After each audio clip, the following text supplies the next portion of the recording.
Parents, teachers, and students all know what time of year it is, with the first day of school right around the corner. But with all that excitement, it's also important to remember kiddos are going through a lot of changes and adjustments no matter what grade they're in. So joining us this morning is Trendalyn Davis with ThriveWorks in Irving. Good morning, Trendalyn. Good morning. How are you? I'm doing well, thank you. Up and at 'em. I'm so glad you're joining us. So we're talking about going back to school. How can these changes impact student mental health?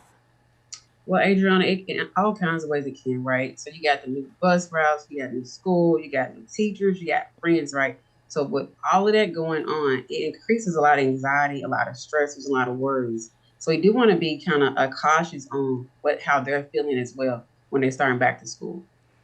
Absolutely. It's a big time for them. So let's talk about transitioning from elementary to middle school or high school. How does that impact a kid? We got to think about their thought patterns, right? So at 12 years old at middle school, you have like, I want to fit in, I want to connect. It's when we have that lack of sense of belonging, right? So they're trying so hard to connect and have friends and be included. So we want to make sure we watch out for that because they become very nervous. Their mood starts to change a little bit because they're worried. You got a lot of challenge. You got the STAR test, you got assignments, you got cheerleading. So much is going on there. And even in high school, right, we have those high expectations. Am I going to graduate? And a lot of what if thoughts transpire in the mindset, and a lot of worrying about their future. We have a lot of challenges that come with that, right? So I want to be able to make sure that they're focused on the right path because their thoughts is what really impacts anxiety. So you want to just be cautious as parents and teachers to make sure that we're encouraging them as much as possible.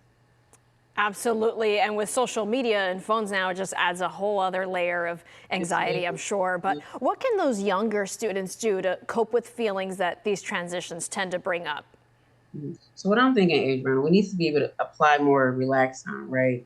Of course, our kids, even myself, they like to be involved in gadgets and phones. They actually need to be able to sit with themselves and be okay within their body. Because if we're not okay, we can't calm the body down and reduce all that stress within anxiety. So implementing chill time, relaxing, being able to, I like inside out, right? So with inside out, it identifies those different emotions. You got joy, you got sadness, right? Teaching our children how to be able to connect and express themselves. How was your day today, right? So be able to sit with themselves and calm themselves down and be comfortable. So being able to draw, paint, walk, sit outside for 10 minutes. Those calming relaxation tools will really help them with that as well. Absolutely. Good lessons in that movie, Inside Out. So let's talk about parents and teachers. How can they best support students during this time? Adrian, it's more like just listening, right? It's making them comfortable with expressing themselves. A lot of time we parents have them on this high pedestal of perfectionism. Let's kind of knock it down a little bit. Let's be that listening person. When you see your child just kind of overwhelmed and feeling isolated, you want to have that ear to where they can be able to say, hey, I'm feeling this way, I'm feeling that way.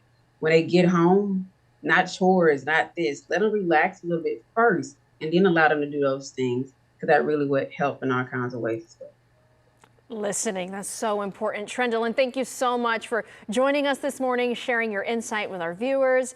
If you want to reach out to Trendalyn, by the way, to her or other licensed therapists, you can just visit thriveworks.com. Thanks so much again, Trendalyn.